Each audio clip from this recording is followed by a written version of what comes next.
fondement même de la quête intellectuelle et scientifique en Afrique sur la notion de Dieu, ça a été déjà de se dire une chose qui est extraordinaire. Hein. C'est-à-dire que si on a la biodiversité, c'est qu'il y a bien quelqu'un qui est à l'origine de l'apparition, de la gestation, de l'enfantement, de la création de cette biodiversité. Maintenant, la question c'est, est-ce qu'il y a eu plusieurs personnes, donc plusieurs êtres supérieurs, qui ont chacun créé un élément, c'est-à-dire est-ce qu'il y a eu un dieu pour les cocotiers, un dieu pour les manguiers, ou est-ce qu'il y a eu un seul être qui a conçu la totalité de la création? Et en faisant une analyse scientifique, ils se sont rendus compte qu'en fait, il y avait un seul être à l'origine de tout.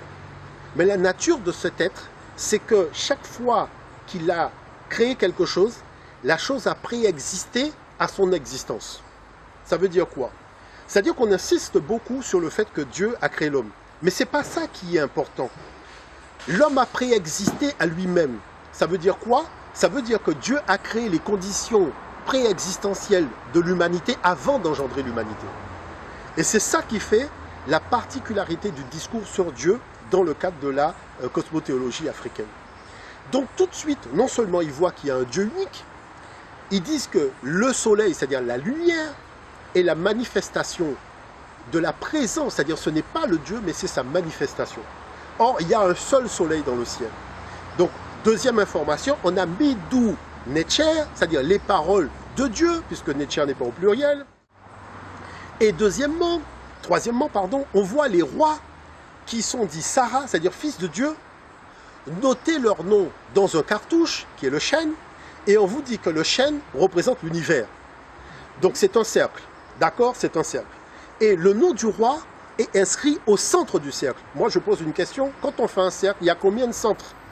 C'est-à-dire combien de centres qu'il y a dans un cercle? Il n'y en a qu'un seul.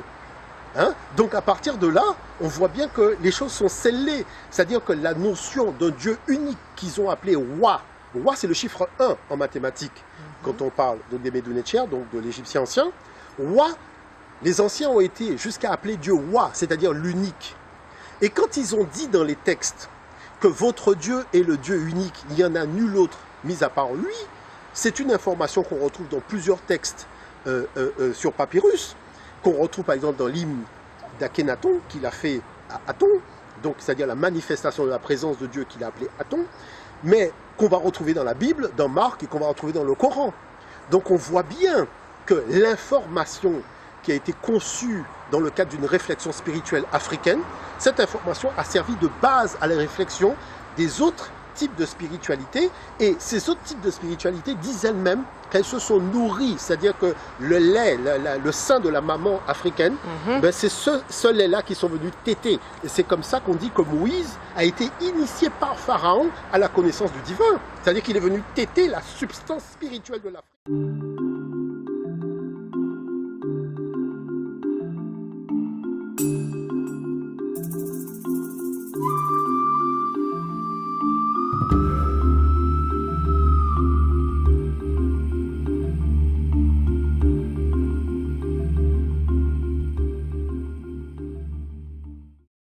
C'est que si les anciens en Afrique ont inventé l'écriture, ils ont forcément donné un nom à ce qu'ils ont inventé.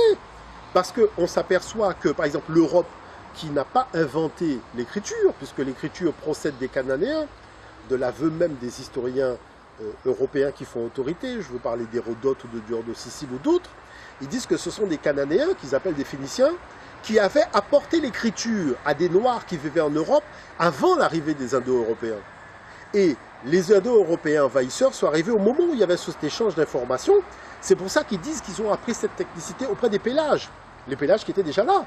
Et même l'écriture latine n'est pas une invention de la gestation intellectuelle des Indo-Européens, parce qu'il y avait un peuple qui était déjà là, un peuple négro-africain qu'on appelait les Étrusques, voyez. Et moi, je veux bien qu'on discute. Mais le problème, c'est qu'on a quand même analysé l'ADN des sépultures des Étrusques, et on a bien vu que cet ADN ne correspondait pas à l'ADN indo-européen. Donc, je dirais là-dessus, il n'y a même pas matière à discussion. Bon. Donc, s'ils ont inventé l'écriture, il y avait un nom pour l'écriture. Hein, puisque dans les textes grecs, il n'y a pas de nom pour l'écriture. On dit la technicité des Cananéens, des Phéniciens. c'est-à-dire c'est l'apport de la Phénicie. Voilà, il n'y a pas de mot puisque ce n'est pas une invention faite par les Indo-Européens. Mais l'écriture étant une invention faite par les Africains, ils ont appelé cette invention Medu Necher. Alors, Medu, alors Med en égyptien ancien, hein, ça veut dire la parole. Medu, c'est le pluriel. Le ou représente le pluriel, donc ça veut dire les paroles. Mais Necher n'est pas au pluriel, c'est bien au singulier. On n'a pas dit Necheru, on a dit Necher. Et Necher, ça veut dire Dieu. Donc, les paroles de Dieu. Donc, quand nos ancêtres en Afrique ont inventé l'écriture, ce n'était pas pour faire des calculs comme en Mésopotamie. Il faut quand même être un minimum honnête. Parce que si on dit que ce qui a poussé à l'invention d'un support, d'un système de fixation de la parole sur un support en Mésopotamie, ce n'était pas pour parler de Dieu, c'était pour faire des calculs, puisqu'on parle de calculi. Mais en Afrique, c'était pour témoigner de l'existence de Dieu. C'est pour ça que tous les historiens de l'Antiquité disent que c'est l'Afrique qui a la première initié l'humanité à la connaissance de Dieu. Et on l'a par le nom de l'écriture.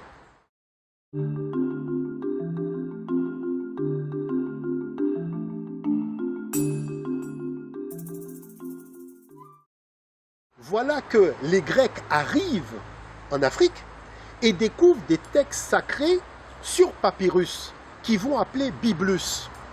Parce qu'il y a quand même des choses extraordinaires. Tout le monde a un dictionnaire.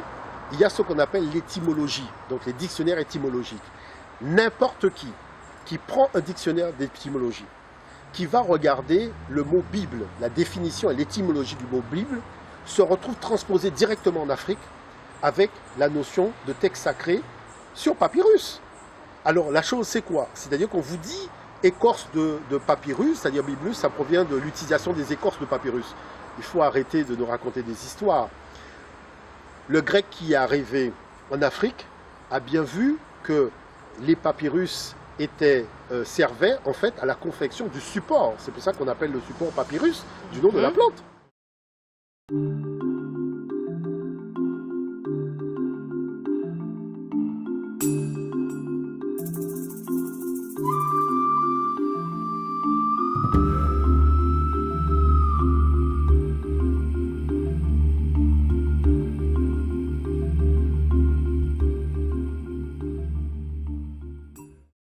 Donc, la question c'est, est-ce que l'ancêtre africain s'est trompé en définissant l'écriture comme une parole? Non, il a raison.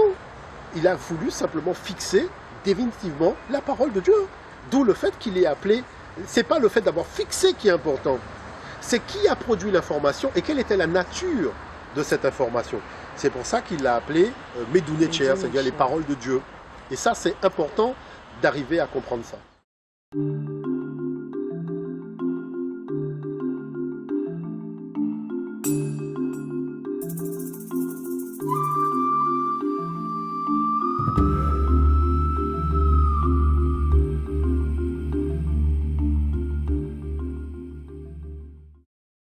C'est-à-dire la gestion de la relation entre Dieu perçu comme l'infini et l'homme perçu comme le fini. Et si le fini représente la matière, est-ce que le fini peut avoir une discussion avec l'infini? Non.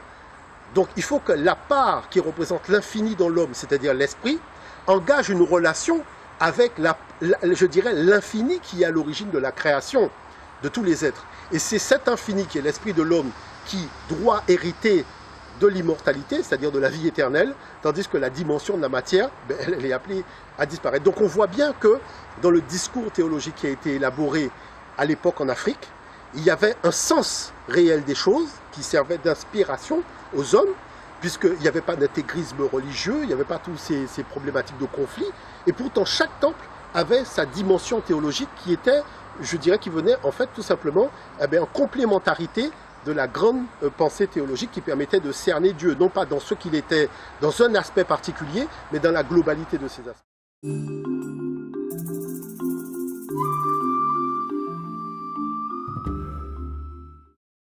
Si on prend par exemple le dossier spécial du monde des religions sur la thématique qui a écrit la Bible, tout le dossier vous dit que la notion de vie éternelle, c'est ça le paradoxe.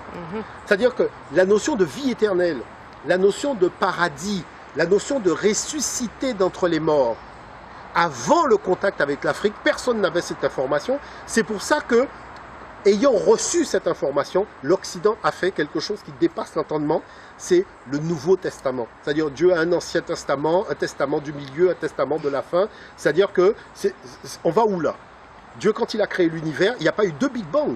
Il n'y a pas eu l'ancien Big Bang et le nouveau Big Bang. Il y a eu un seul Big Bang.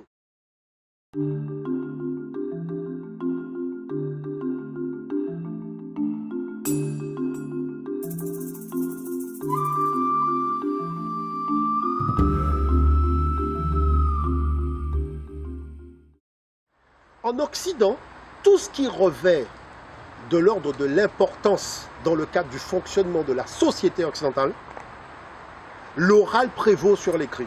C'est-à-dire quand un président prête serment, c'est verbalement, c'est-à-dire c'est sa parole qui l'engage. Quand on est dans le tribunal, c'est la parole qui engage. Quand on se marie à la mairie, c'est la parole qui engage. C'est-à-dire que l'Occident sait très bien que c'est la parole qui engage. La parole engage parce que tout le monde a bien entendu, c'est-à-dire on dit les choses devant témoin et la chose est censée venir du cœur. Parce que peut-être une personne n'a pas entendu, mais quand il y a beaucoup de monde, il y a quand même la majorité des gens qui ont bien entendu ce qui a été dit. Et l'écrit ne vient que confirmer ce que la parole a dit. Donc il fait que la parole a toujours eu la primauté sur l'écrit. Maintenant, ce qui concerne le débat de l'écrit en Afrique, toutes les civilisations africaines étaient dotées de l'écriture. Mais certaines ont gardé dans un cadre initiatique le système de fixation d'une information parlée. Et que quand les gens avaient le code de lecture, on le voit bien pour les hiéroglyphes, vous voyez des hiéroglyphes pour vous ce sont des dessins. Mais quand vous avez le code de lecture, vous comprenez la phrase. Et c'est valable pour toutes les civilisations africaines. Vous voyez? Donc tout ça relève en fait d'une vision totalement colonialiste et impérialiste de l'histoire des pays du Sud, avec une chose qui est extraordinaire, c'est-à-dire un Occident qui n'a jamais généré quelque écriture que ce soit de toute son histoire. C'est-à-dire c'est celui qui a été dans l'oralité. Vous voyez une chose qui est extraordinaire, qui a reçu l'écriture de la part de l'Afrique. Et ses propres historiens reconnaissent que l'écriture est venue de l'Afrique. C'est celui-là qui vient nous raconter des histoires de la merde.